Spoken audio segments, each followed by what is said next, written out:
ఎన్నికలు వచ్చేసాయి. ఎన్నికల ప్రచార భాగంగా మీ గ్రామానికి రావటం జరిగింది. మీరందరూ ఒక్కసారి బాగా ఆలోచించండి. గతంలో ఉన్న ముఖ్యమంత్రులు, ఇప్పుడున్న జగనన్న ప్రభుత్వం, ఈరోజు జగనన్న ప్రతి కుటుంబాన్ని తన సొంత కుటుంబం లాగా ఆలోచించి ఇంట్లో ఎంతమంది ఉంటే అంతమందికి సంక్షేమ పథకాలు ఇస్తున్నాం. ఇల్లు వెతుక్కుంటూ వచ్చి మీ ఇంటికి వాలంటీరే కనుక్కొని పెన్షన్, అమ్మఒడి, ఆసరా, చేయూత, రైతు భరోసా అన్ని కూడా మేమే ఇస్తున్నాం. సో అలాంటి మంచి ప్రభుత్వం మళ్ళీ రావాలి అంటే మే 13 జరిగే ఎన్నికల్లో మీ ఓట్లన్నీ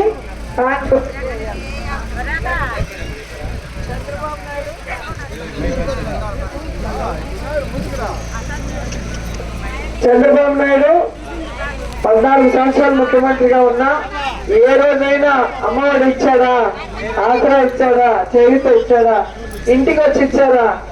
మీరు ఆఫీసులు చుట్టూ తిరగాలి, ఎండల్లో పడాలి.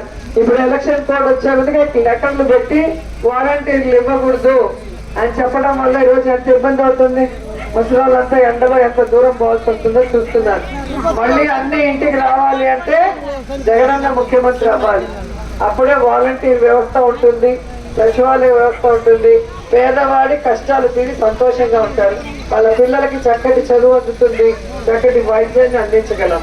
సో అందరూ మర్చిపోకుండా ఒక్క మాట మీద అందరూ ఫ్యాన్ గుర్తుకోటేది. జై జగన్, జై జై జగన్.